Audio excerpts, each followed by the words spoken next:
Well, hello. This is Michelle Morand, co-founder and director of Cancer Treatment Options and Management. And I'm here today with Cassandra Hui from Heal Mary, a clinical trials support and finding service. And she's going to tell us all about clinical trials and about if that's something that's right for you or the person you want to advocate for, and how to go about getting involved, if so. Welcome, Cassandra. Thank you so much. It's so nice to be here. Thank you. Thank you. It's nice to get to connect with you. So I have a list of questions that they're things I'm curious about, but they're also specifically questions that I hear a lot when I do these about 10 a week. I do free strategy sessions with cancer patients or their advocates to help answer their general questions about cancer. And clinical trials come up a lot. Like, are they right for me? How can I access them? So really, what I'm asking you today are questions that I hear a lot, and I'm anticipating that these answers will provide a lot of benefit to people. So let's start with you telling me a little bit about Heal Mary. Absolutely. So, Heal Mary started shortly after my mom was diagnosed with stage 4 breast cancer. And then in 2017, both of my sisters were diagnosed with cancer. Wow. And so it's really after that that I pivoted my career from tech into digital health. But more importantly, why I'm very, very focused around a patient empowered and a patient centric experience through things like clinical trials. Yeah. So how does the clinical trial element factor into your own experience? I mean, wow, that's mom and two sisters. That's going to push all the buttons, isn't it, in terms of your concern for them as well as understandably for yourself. So how did you end up going into clinical trials as a result of that? Absolutely. I think the key for me is, being on the sidelines and a caregiver in essence is it's really about being informed. And I wanted to know what type of options would be out there for any of them. And when I started down the clinical trials search, what I realized is how difficult it is for somebody like me who doesn't speak any medical language, who doesn't understand these terms, to know what options we had, especially for my mom at that such a serious stage. Um, I just always wanted to know that they would have options. Yeah. So it was okay, I've got this tech background. And these guys are going through so much. I'm going to advocate. I'm going to try to find something, but oh my gosh, there's so much out there and I don't even speak cancerese. I get, how do we even know? And I totally relate. That was ultimately my motivation as well for getting into this work, was a family member's experience and my efforts to learn and advocate for them, and just the quagmire, and the confusion, and how scary and sad that was.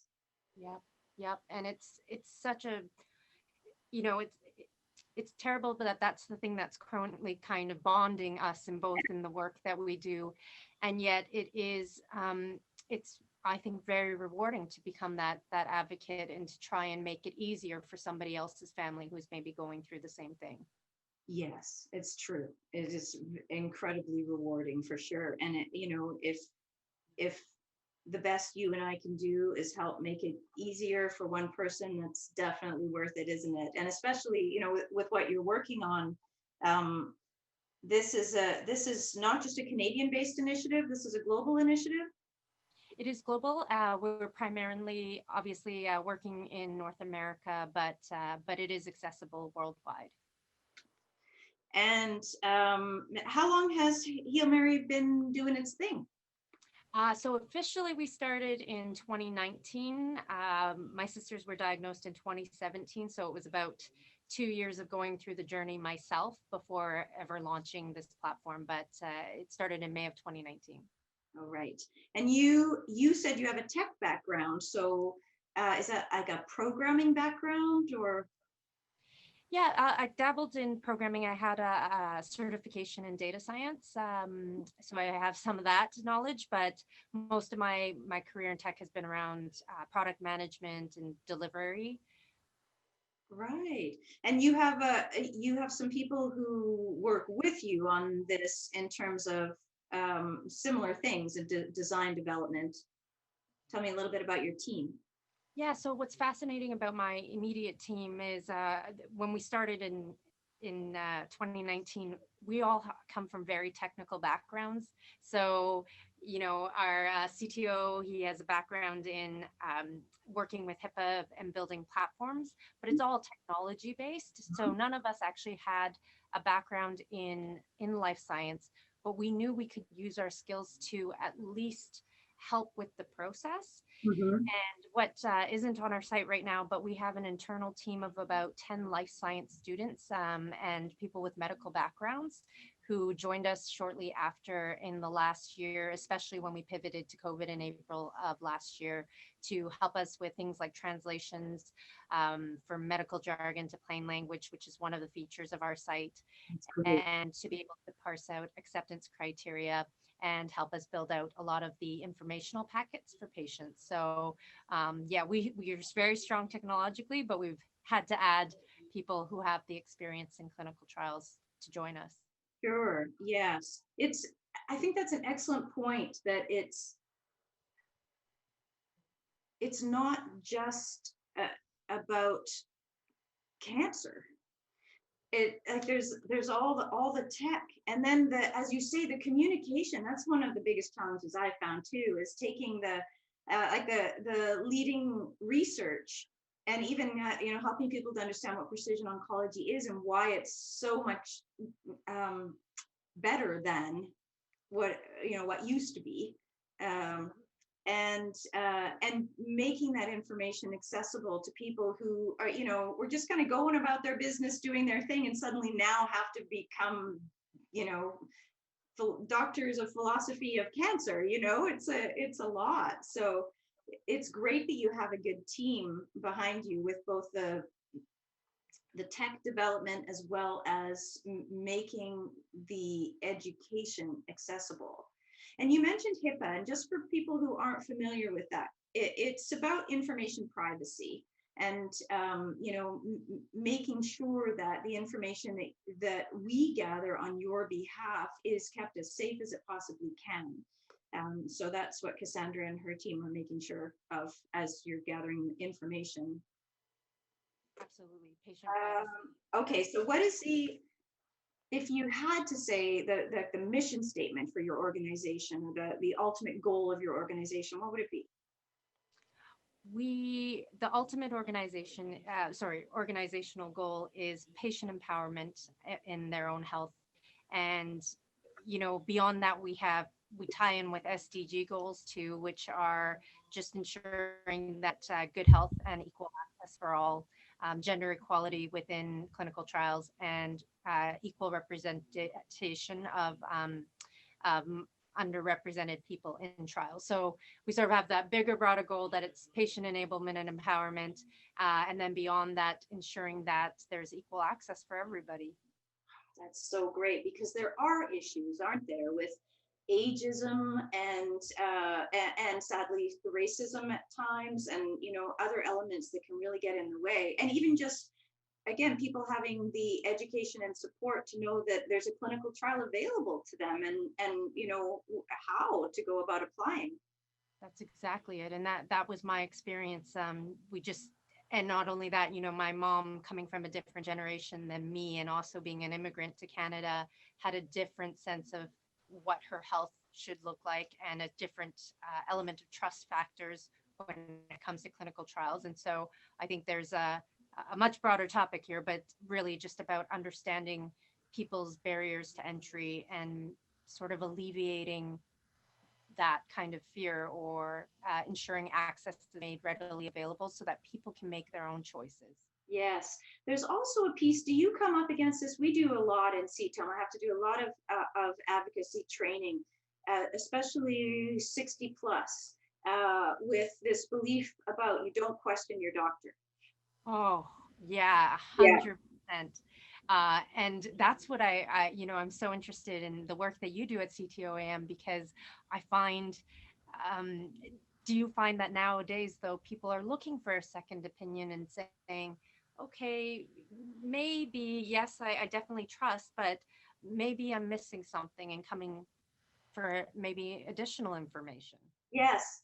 The thing is, I'll say at least 50% of the time they add a little extra something, but I don't want my doctor to know, or I don't want my doctor to be mad, or my doctor told me not to bother, or there was nothing else, and so could we do this without them knowing, kind of thing. And people are so relieved when I say, of course we can gather information for you independent of your doctor. There's no barrier, but also we will advocate with your doctor for you. Um, yeah, because that is such a concern, is that especially I think in Canada, because of the nature of our healthcare system, people feel like if my doctor is mad at me, he's not going to give me good care. Or if my doctor's mad at me, she's going to stop treating me altogether and I'll be without a doctor, which is not possible or going to happen. So don't you worry about that. But it does come up. So there's this kind of, okay, I've been raised not to question my doctor, or respect authority, right? Absolutely. Yeah, but this is your life, people. So you have every right to be gathering more data. The most important thing, of course, is that it's evidence-based data. So let's talk about where you get your information from, and where do you get your info about clinical trials from? Absolutely. So we never want to tamper with the source at any point. And so our scraper scrapes from databases like clinicaltrials.gov, any of the global databases that are authorized healthcare information providers. The thing that makes us unique is we then provide technology pieces that make it easier. So we scrape that trial as is and is intended by the researcher, but then we also apply a field over on top of it, an overlay that takes medical jargon and then shows you the actual plain language of what that drug is, or it'll show you the plain language of what that medical jargon means. And then the second feature that we have right now is it automatically parses out acceptance criteria. So a lot of questions we get from patients, well, how do I know I qualify for this? We automatically separate that out so that you can basically go through a checklist with the information that you have. And anything that you're not sure of, we produce a URL for you to be able to share with your oncologist, your practitioners, anyone who's your support who might be able to help further answer those questions for you. So it's really about collaborating with who you have and just optimizing your health outcome for yourself. Yeah. Wow. Like, this is, you were talking earlier about having the team of students and researchers assisting with making the data more accessible, but I didn't understand that you meant that this is amazing. So you're saying so a scraper, I assume, is something that surfs the net, not being a techie myself. Yeah. Yeah, absolutely. So a scraper basically means it pulls all that data from clinicaltrials.gov, for example, and pulls it into our database. Okay.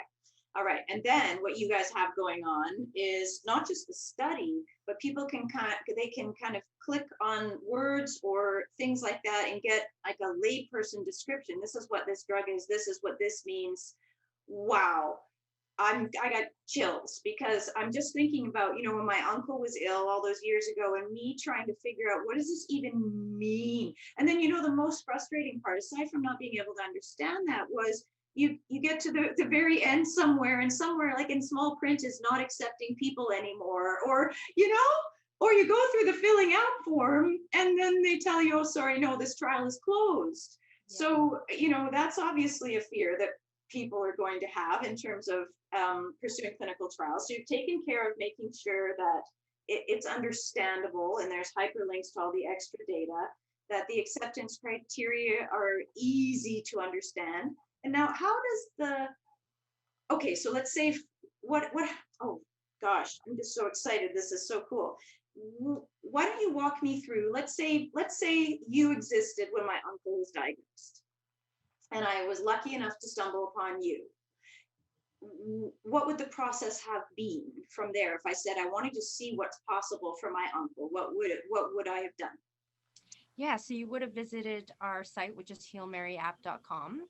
Okay. And you would have begun the search with really easy onboarding. So we ask you, what did you come here for? And we separate it out currently by cancer or COVID, but you go through the flow of, well, breast cancer, and you dig through that, and it asks you for geography, it asks you for age, it starts to filter out in real time. So you can see it actually separating the clinical trials as you go through this onboarding process. So it'll tell you how many matches you have at that point in the process. It's kind of like a its own little kind of status bar, right? You see the progress, and hopefully not too many get filtered out, but at least you know now we're really refining criteria for me. Exactly, exactly. And from there, you're able to dig into individual studies, read their description. And that's when all the medical jargon has hyperlinks. You can see clearly that there's a definition there if you'd like. And then you can say, check my eligibility, a little box that says, check my eligibility, and you go through the acceptance criteria. And so you fill out the inclusion, exclusion, and at the end of that flow, we can tell you that you've qualified, potentially qualified for this study. Would you like to get in touch? You may not look like you qualify. Would you like us to search again for you? And then any unsure items, we can provide you with a URL for your practitioner that you can copy and paste. So Okay. that's the three flows. And the other thing is, at any point in time, you actually can click and get in touch with someone from our patient services team, because currently we know single trial matching is very fatiguing, and that's why part of the journey is so difficult. Yes. Uh, our next feature, which is hopefully going to be released in the next 6 months, is actually going to be multiple trial matching. So you fill out the acceptance criteria once, and you don't have to do it again. It's starting to match you with trials every single day that come in. That's great. And so, alternatively, right now, I could call your patient services. I got to speak to a real person, and then they could do that multiple trial matching thing with or for me. Exactly. Exactly. Okay. So that's pretty good. If I got that correctly, um, your program's going to prompt me to enter all the data you need in order to match me as closely as you can, and again all the hyperlinks for extra info so I can stay educated as I'm going. And then you'll let me know kind of right away. Yeah, you pretty much tick all the boxes here. Shall we proceed with an application? Let's say I do that. Let's say I say yes please, or sign me up. What happens then? Yep. So we get you in contact directly with the site or the principal investigator, whoever's listed as the primary contact. And so we will connect you with them to further the process. If you opt in to share your data, if you opt out to share your data, but you'd still like us to connect you, we're happy to do that.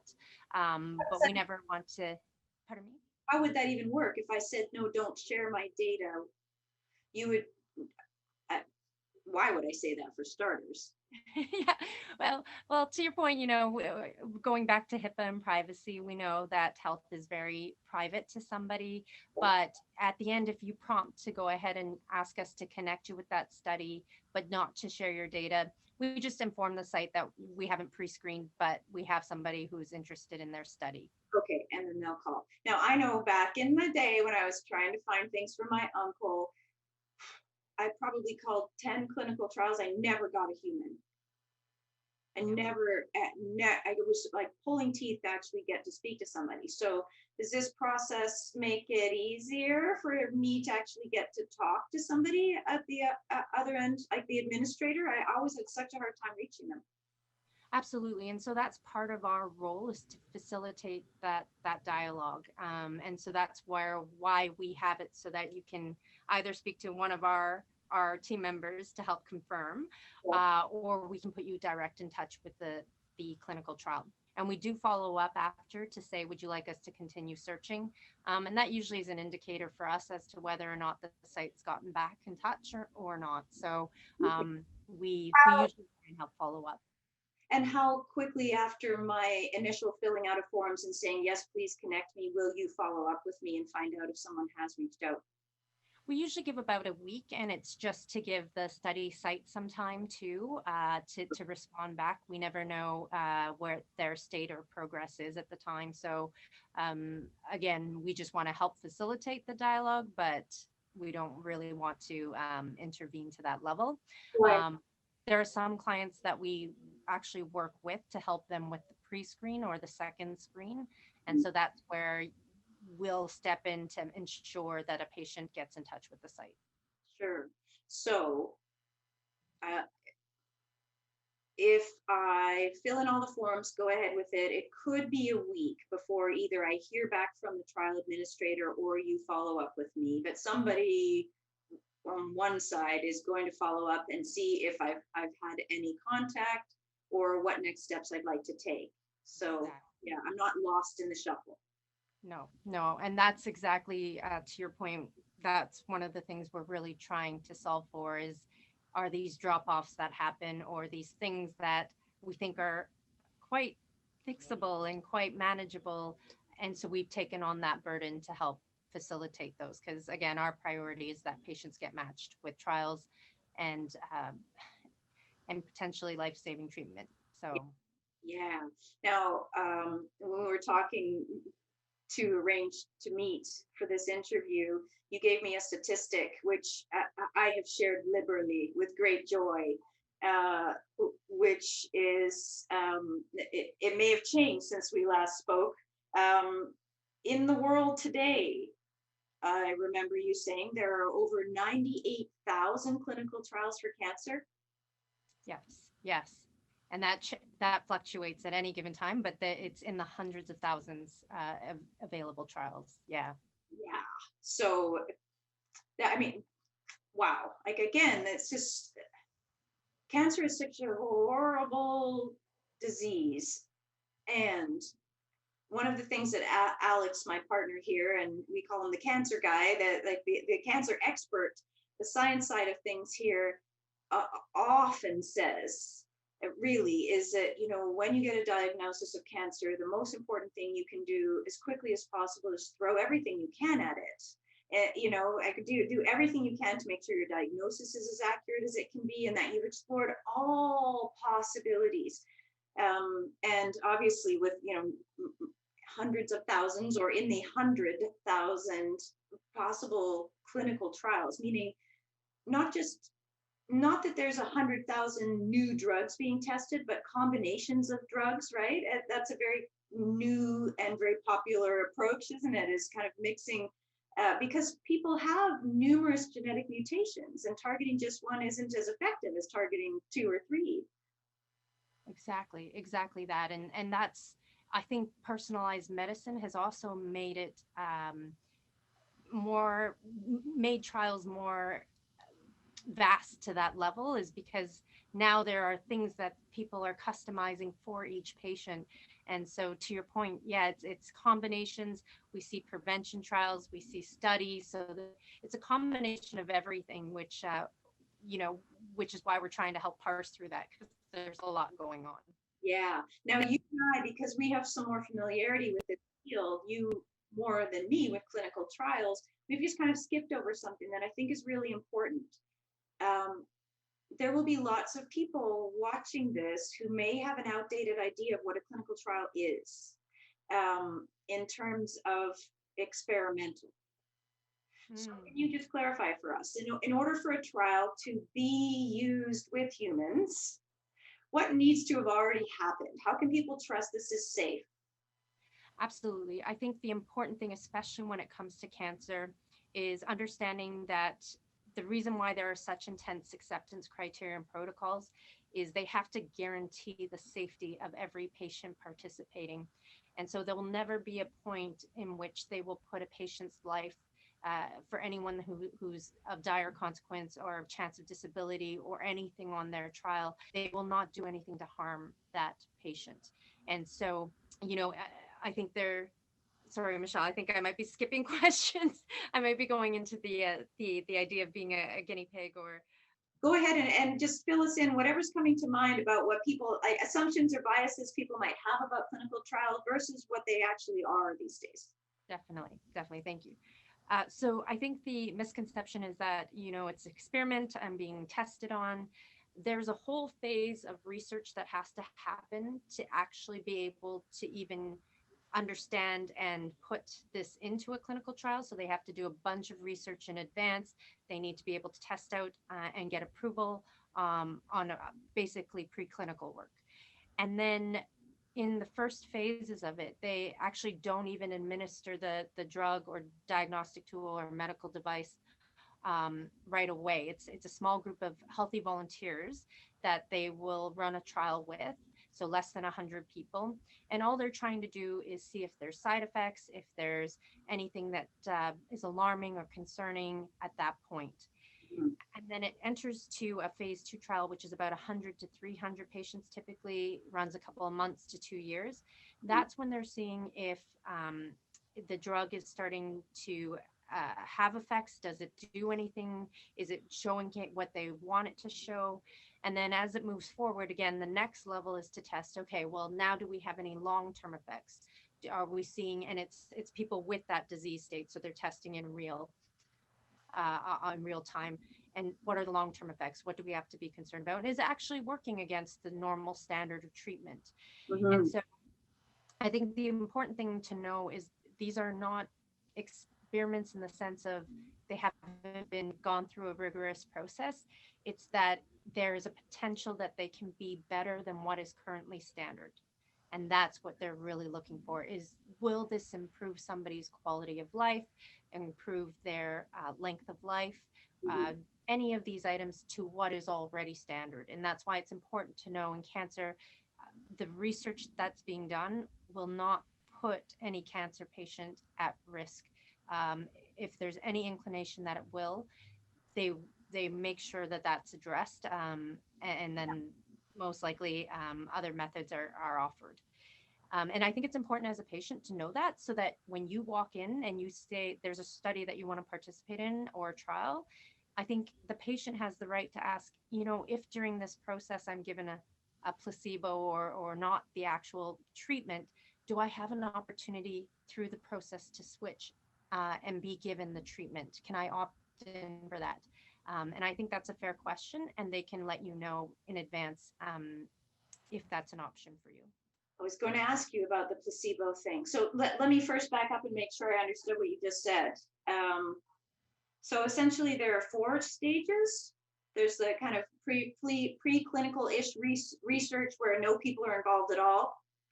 Then we have healthy volunteers, and we're really assessing for any kind of immediate side effects or consequences in it for healthy people, because obviously a cancer patient has a more compromised system and may respond. Then we have like 1 to 300 people perhaps in a, did you say that was a phase 2 trial? Yeah. That might be anywhere from a couple of months to a couple of years long, depending on, I guess, what's being studied. And I know I often see, when Alex is preparing his treatment plans for people, oftentimes he'll be mentioning things like um, the trial is still in progress, or it's gone so well we don't actually have all the data about how long people are living, right? It's like 2 years on and there's a lot, so we don't actually know what this drug can accomplish for people. um, and then we have, I guess, stage or phase 3, is that where we're testing for the long-term effects? Yes, absolutely. And confirmation that. Okay, and you said, which I love and really want to reinforce for people, being on a clinical trial, it's like you get standard care plus the drug, right? It's not, that's because we're humans and there's laws about experimenting on humans. You're at minimum going to be getting standard care plus a placebo. Exactly. If it's one of those trials that has a placebo, but you will get standard care plus whatever the drug is, or a combination. Is that right? Yeah, they'll not stop your treatment. Okay, and then I did want to ask about placebo. So do you have an idea in mind, percentage wise, how many of these, say, 100,000 rough estimate clinical trials for cancer in the world are using a placebo or like a blind trial, as opposed to people knowing for sure they're getting the drug? Yeah, and I was actually trying to look for a stat, and I couldn't really find anything that was too clear, except a statement, I think it was from cancer.net, that basically says that It's rarer in serious diseases like cancer that you would be given a placebo, but there is a possibility that you would be. And then knowing that, to your point, you will get the standard of care. It doesn't mean you get just a placebo. Yeah. You get standard care plus the Yeah. placebo. Okay, but so we don't necessarily have a number, and please do, if you find one ever, let me know. I'll add it to the description for this video. Um, but really what you're saying is, for the most part, when it comes to cancer, placebos aren't being used. People they're wanting to test the efficacy of this drug, because we kind of already know how standard care works. Exactly, Or exactly. for that. Exactly. It's more the comparison to existing standard of care. So is this treatment or medical device better than what's currently on market? So you're testing against that versus somebody who's just given a plain, placebo and left on their own device. So I think that's sort of what's referring to, is that you'll at least be getting Something. treatment. Yeah. Yeah. Because that is it, that, along with how do I do it and how do I know which one is for me, then, and is it experimental? That's the next question I always hear, is how likely is it I'll land on a placebo? So again, even if so, although it's not very common, you will still be getting standard of care. But we also have a little kind of workaround for telling if people are on a placebo when they're on a clinical trial here at CTOM, because Alex has designed a treatment monitoring blood test. So we can tell you within 3 weeks of you starting your clinical trial if the treatment is having a significant effect or not. And that's how you can tell, am I still on the same thing I was doing before? Am I getting something else? Or, is it working? So yeah, so we're hoping that clinical trial services will be, interested in assisting with that, the uptake of that for sure. But for patients who are just wanting to know, okay, this trial looks really good, how do I know I'm actually on the drug? We have a little workaround. That's incredible. Again, patient information to be informed about your own health, I think is fantastic. Yeah, it's knowledge is power, right? Very much. Yes, for sure. Let me just have a little snoop through all my list of questions here. You've answered, I think, pretty much everything. Just to be clear, that process of me uh, going online, filling out the forms on the healmaryapp.com, healmaryapp.com. Pardon the doggies. How that's how you know you're working from home. How long does the form take to fill in? Assuming I'm relatively competent with online form filling. Yeah, so it usually takes up to 15 minutes, is what we say, and it depends on the acceptance criteria. So there are studies with 5 pieces of acceptance criteria that'll take you 5 minutes, but the longest we've seen is studies that have really, really dense acceptance criteria, and that takes up to 15. Wow, that's nothing. Which is why we've also have.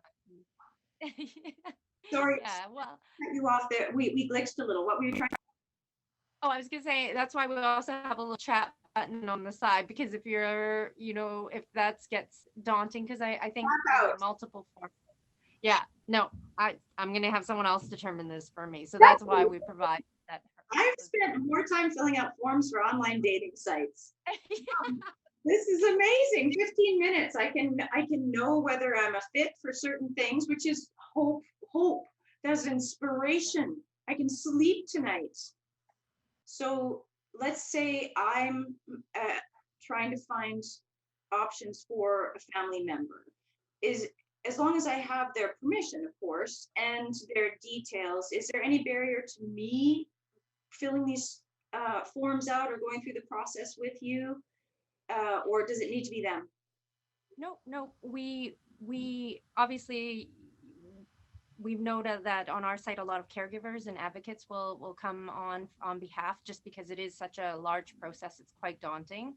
Yeah. The only thing that we sort of validate at the end is that the patient is aware, again, opting into the sharing of the data and ensuring that they recognize that that they'll be connected with the clinical trial site. So it's an important discussion, and we encourage the caregiver advocate or whatnot to be having that conversation, but we try and validate for sure that the patient is the one who's aware and interested Right. again, for privacy and connection rules. Well, and you also don't, I mean, your team doesn't want to be putting effort and energy into pursuing services for somebody who isn't wanting them as much as the advocate might. We run up against that here, sadly, where, daughters or partners will call and say, I want to do more, but this person wants to follow their doctor's advice, or they don't want to make a fuss, or whatever it is, and I'm sure it's excruciating. But if ultimately they're not going to go ahead with the trial, it's not a lot of purpose in going through with the forms.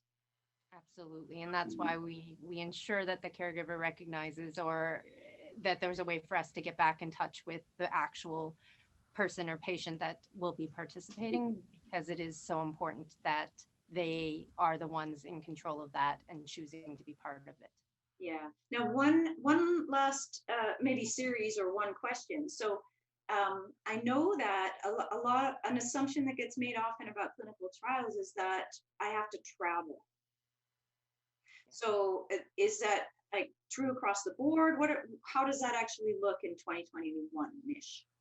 Yeah, so prior to the last year, most trials were done on satellite sites or additional sites. We call additional sites. So large sponsors or whatnot will have multiple locations in different cities so that they can run these trials.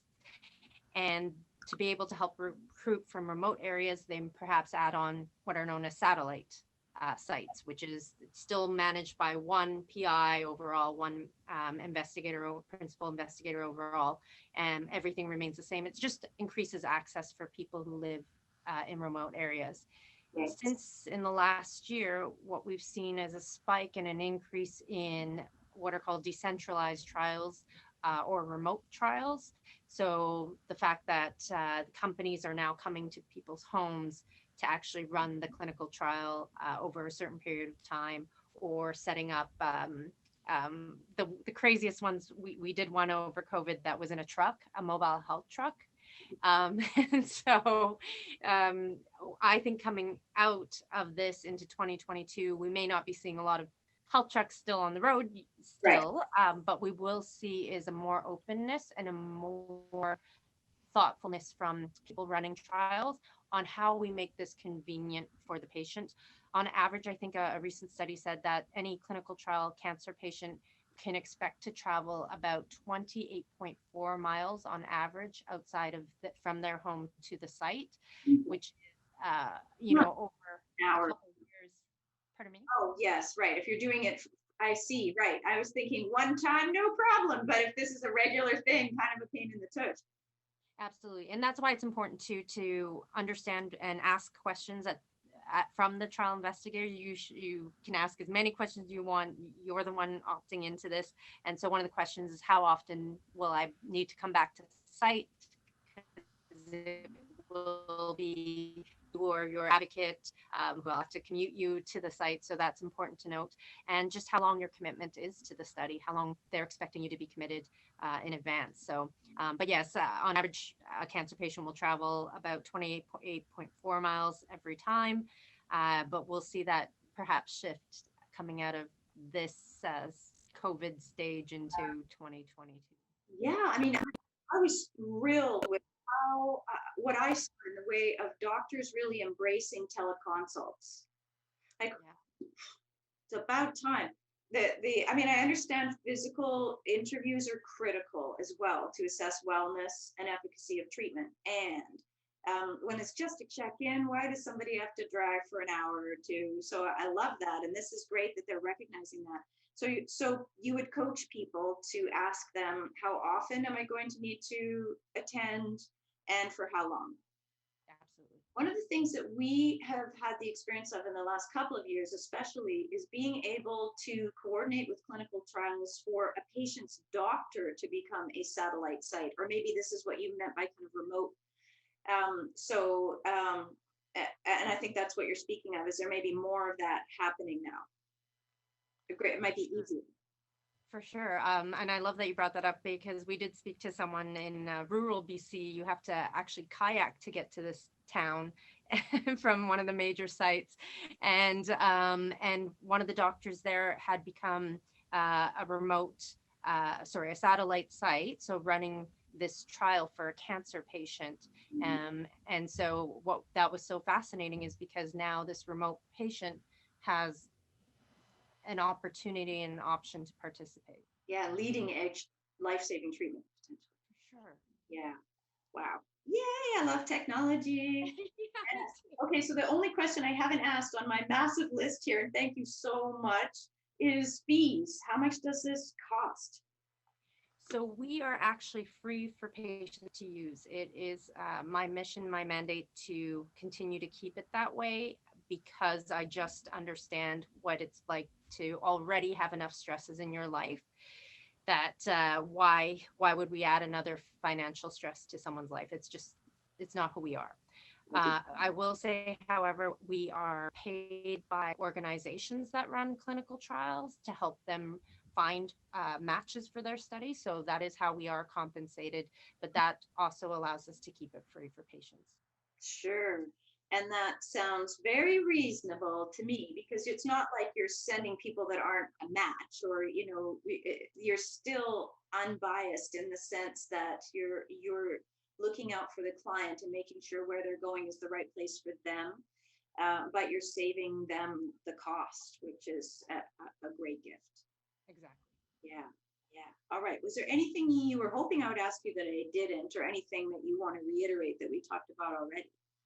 No, no, not at all. I love the fact that there are organizations and groups like ours coming together to move this forward. And I think the more that time goes on, people are passionate about their health. And I think what I love about the work that you're doing is it makes it okay for patients to ask more questions or to reach out and get more information. And I think for a long time that maybe wasn't okay.